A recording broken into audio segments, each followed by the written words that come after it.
আগামী জাতীয় সংসদ নির্বাচনের রোড ম্যাপ ঘোষণা না করায় অন্তর্বর্তী সরকারের ভূমিকাকে রহস্যজনক মনে করছে বিএনপি।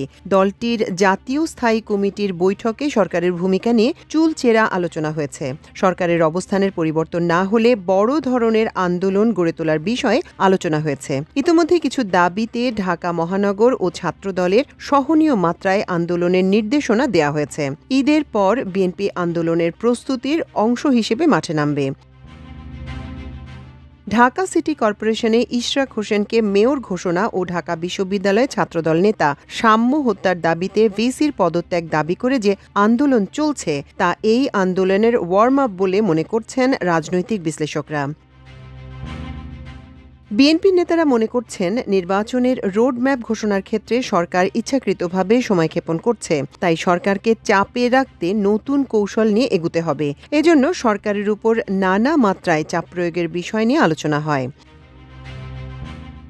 দলের নীতি নির্ধারকরা আশা করেছিলেন এ সরকারের বিরুদ্ধে তাদের আন্দোলনের প্রয়োজন হবে না। তবে দলটির কেউ কেউ মনে করছেন এখনই আন্দোলনে যাওয়া ঠিক হবে না। তবে আন্দোলনের প্রস্তুতি থাকা দরকার। দলটি 2 থেকে 3 মাস পরিস্থিতি পর্যবেক্ষণ করবে। এ সময়ের মধ্যে সরকারের পক্ষ থেকে নির্বাচন নিয়ে নির্দিষ্ট দিনক্ষণ বা রোড ম্যাপ ঘোষণা না করলে দলীয় অবস্থানে পরিবর্তন আসতে পারে। মাঠের কর্মসূচিও ঘোষণা করা হতে পারে। বিএনপির নীতি নির্ধারকরা মনে করেন, অন্তর্বর্তী সরকার নির্বাচনের রোডম্যাপ নিয়ে টালবাহানা করছে।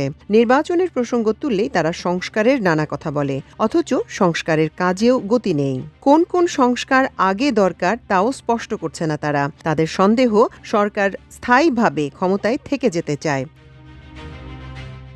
যদিও সরকারের পক্ষ থেকে বলা হচ্ছে ডিসেম্বর থেকে জুনের মধ্যে নির্বাচন হবে। জ্বালানি উপদেষ্টা ফজল কবির খান সম্প্রতি ফেসবুকে নির্বাচন নিয়ে তার প্রতিক্রিয়া জানিয়েছেন। সেখানে তিনি লিখেন, কেউ কেউ জানি না কিসের ভিত্তিতে বলছেন অন্তর্বর্তীকালীন সরকার ক্ষমতা দীর্ঘায়িত করতে চায়, অথচ প্রধান উপদেষ্টা সহ আমরা প্রায় সবাই সম্ভব হলে ডিসেম্বরে নির্বাচন দিয়ে চলে যেতে চাই, না হলে জুনের মধ্যে। আমি নিজে উপদেষ্টা জীবন থেকে আমার আগের ব্যক্তি জীবনে চলাফেরার স্বাধীনতা, বই পড়ার, লেখার, পড়ানোর, শৈলান প্রবীণ নিবাসের জন্য কাজ করার, নাতিদের সাথে সময় কাটানোর সুযোগকে অনেক বেশি মূল্যবান মনে করি। যে দায়িত্বটা গ্রহণ করেছি তা সুচারুভাবে শেষ করতে চাই। সবাই আমার ও আমার পরিবারের জন্য দোয়া করবেন। তবে বিএনপির নেতারা উপদেষ্টাদের এমন বক্তব্যে আশ্বস্ত হতে পারছেন না। বিএনপির নেতারা বলছেন, সরকারকে সহযোগিতা করতে চেয়েছি যাতে তারা গণতন্ত্র রক্ষায় সম্মিলিত উদ্যোগ নেয়, কিন্তু সরকার নির্বাচন নিয়ে ধোঁয়াশা তৈরি করছে। এ পরিস্থিতিতে মাঠে নামা ছাড়া আর কোনো পথ নেই। সরকারের কর্মকাণ্ডে বিএনপি অসন্তুষ্ট। রাখাইনে মানবিক করিডোর দেওয়ার বিষয় এবং চট্টগ্রাম বন্দরের উন্নয়নে বিদেশিদের সম্পৃক্ততার বিষয়ে সরকারের পদক্ষেপে দলটি উদ্বিগ্ন। আইনশৃঙ্খলা পরিস্থিতি নিয়েও দলটির নীতি নির্ধারকরা উদ্বেগ প্রকাশ করেছেন। এরপরও দলটির নেতারা আশা করছেন সরকার শিগগিরই নির্বাচনী রোডম্যাপ দেবে, না হলে যুগপৎ আন্দোলনের মিত্র দলগুলোর সঙ্গে আলোচনা করে পরবর্তী রাজনৈতিক কর্মসূচি ঘোষণা করা হতে পারে। আন্দোলনের মাঠে এমন ইঙ্গিত দেওয়া হয়েছে। বিএনপি মাঠে নামার আগে ছোট রাজনৈতিক দলগুলো সরকারের বিরুদ্ধে সরব হবে।